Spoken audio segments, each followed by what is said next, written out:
Jackson wel is warm. Sê doen, kap in die kruis. Jackson wel is warm. Ik heb gehoor van hij ding. Telly B, gekap in die kruis. Ik heb hij ding gehoor. Salut, Lord J. Lino.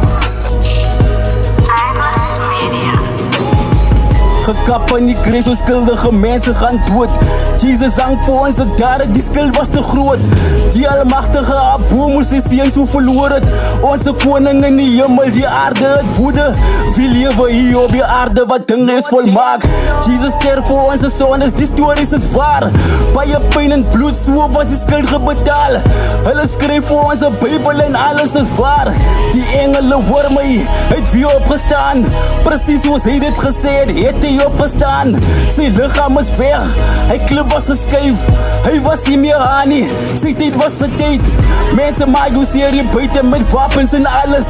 My gebede draak krag is aan mense wat bang is.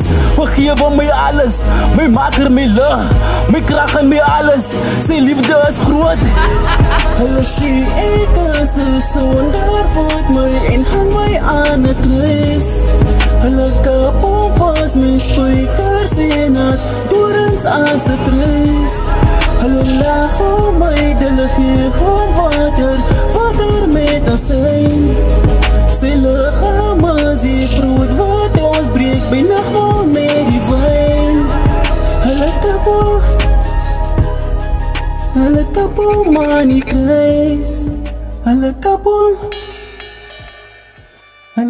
hom aan die kruis. Baie kerke wat preek, sy naam word geprys, sy naam word gevrees. Hy alleen is die Vader, hy alleen is die koning.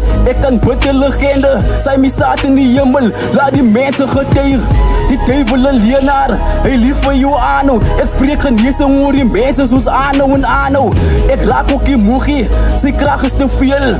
Sy seun het gesterwe, sy enigste een. Ek het gehoor hoe skree die duivel hier buite hy wen. As baie engele buite beskerm die mense. Die duivel is swak, sy krag is nie aan nie. God beskerm al die mense, hy vra nie nog waar nie. Die lewe is bitter, die duivel is om ons, hy wag vir 'n kans. My lewe, gebed vir die swakkes, gekap aan 'n kruis. Ek lewe 'n tydjie, die Vader kom haal my. Hulle sê ek is 'n sondaar, vat my en hang my aan 'n kruis. Hulle kap hom vas met spykers en as dorings aan sy kruis. Hulle lag om my, hulle gee hom water met asyn. Sy lichaam is die brood wat ons breek by nagmaal met die wyn. Hulle kap hom aan die kruis. Hulle kap hom, Lord J. Lino. hulle kap hom aan die kruis.